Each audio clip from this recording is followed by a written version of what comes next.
Hello celebrities, ಹೇಗಿದ್ದೀರಾ? ಎಲ್ಲರೂ ಚೆನ್ನಾಗಿದ್ದೀರಾ ಅಂತ ಅನ್ಕೊಂಡಿದ್ದೀನಿ. ನಾನು ಕೂಡ ತುಂಬಾನೇ ಚೆನ್ನಾಗಿದ್ದೀನಿ.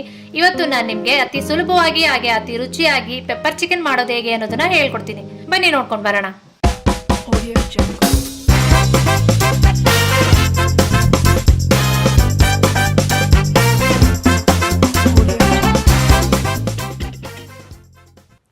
ಮೊದಲಿಗೆ ನಾನಿಲ್ಲಿ ಸ್ಟವ್ ಮೇಲೆ ಒಂದು ಕಡಾಯಿ ಇಟ್ಟು ಅದಕ್ಕೆ 3 ಸ್ಪೂನ್ ಎಣ್ಣೆ ಹಾಕೋತಿದ್ದೀನಿ.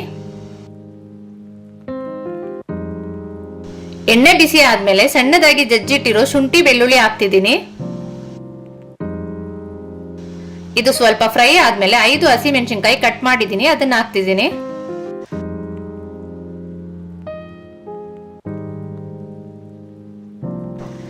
ಈಗ ಸ್ವಲ್ಪ ಕರಿಬೇವಿನ ಸೊಪ್ಪು ಹಾಕ್ತಾ ಇದ್ದೀನಿ.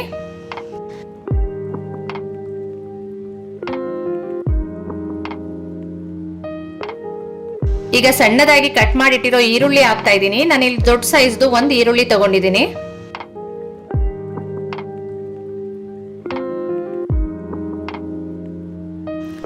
ಈರುಳ್ಳಿ ಸ್ವಲ್ಪ ಫ್ರೈ ಆದ್ಮೇಲೆ ಇದಕ್ಕೆ ನಾನು ಸ್ವಲ್ಪ ಉಪ್ಪು ಹಾಕ್ತಾ ಇದ್ದೀನಿ.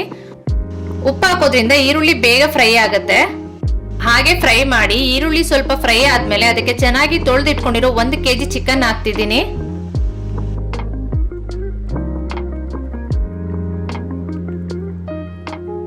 ಹಾಗೆ 2 ಸ್ಪೂನ್ ನಾನು ಇಲ್ಲಿ ಉಪ್ಪು ಹಾಕ್ತಿದ್ದೀನಿ. ಇವಾಗ್ಲೇ ಉಪ್ಪು ಹಾಕೋದ್ರಿಂದ ಚಿಕನ್ಗೆ ಚೆನ್ನಾಗಿ ಉಪ್ಪು ಹಿಡಿಯುತ್ತೆ, ಹಾಗೆ ಚಿಕನ್ ಬೇಗ ಸ್ಮೂತ್ ಆಗುತ್ತೆ. ಈಗ ಎಲ್ಲ ಚೆನ್ನಾಗಿ ಮಿಕ್ಸ್ ಮಾಡ್ತಿದ್ದೀನಿ. ನಾನಿಲ್ಲಿ ಅರ್ಧ ಸ್ಪೂನ್ ಅರಿಶಿನ ಪುಡಿ ಹಾಕಿದ್ದೀನಿ.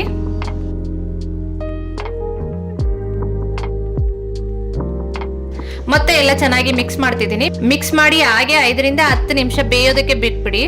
ಯಾಕಂದ್ರೆ ಚಿಕನ್ ನೀರ್ ಬಿಡುತ್ತೆ, ನೀರೆಲ್ಲ ಕಡಿಮೆ ಆಗೋವರೆಗೂ ಹಾಗೆ ಬೇಯಬೇಕು. ಆದಷ್ಟು ಸ್ಟವ್ ನ ಮೀಡಿಯಂ ಫ್ಲೇಮ್ ಅಲ್ಲೇ ಇಟ್ಟು ಬೇಯಿಸಿ.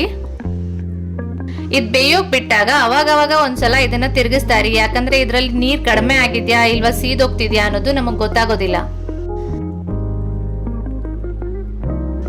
ಚಿಕನ್ ಅಲ್ಲಿ ನೀರ್ ಕಡಿಮೆ ಆಗಿದೆ. ಇವಾಗ ನಾನು ಇದಕ್ಕೆ 2 ಸ್ಪೂನ್ ಪೆಪ್ಪರ್ ಪೌಡರ್ ಹಾಕ್ತಿದ್ದೀನಿ.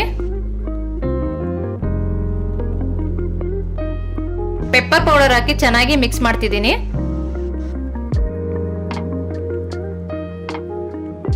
ಹಾಗೆ ಇದಕ್ಕೆ ಅರ್ಧ ಸ್ಪೂನ್ ಗರಂ ಮಸಾಲ ಹಾಕ್ತಿದ್ದೀನಿ. ಮತ್ತೆ ಇದನ್ನ ಒಂದ್ಸಲ ಚೆನ್ನಾಗಿ ಮಿಕ್ಸ್ ಮಾಡಿ ಮತ್ತೆ 5 ರಿಂದ 10 ನಿಮಿಷ ಇದನ್ನ ಬೇಯೋದಕ್ಕೆ ಬಿಟ್ಬಿಡೋಣ.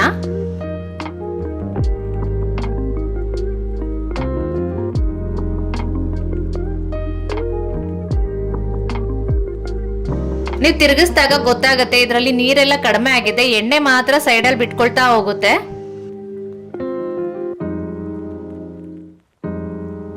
ಕೊನೆಯದಾಗಿ ಇದಕ್ಕೆ ಸ್ವಲ್ಪ ಕೊತ್ತಂಬರಿ ಸೊಪ್ಪನ್ನ ಹಾಕ್ತಾ ಇದ್ದೀನಿ.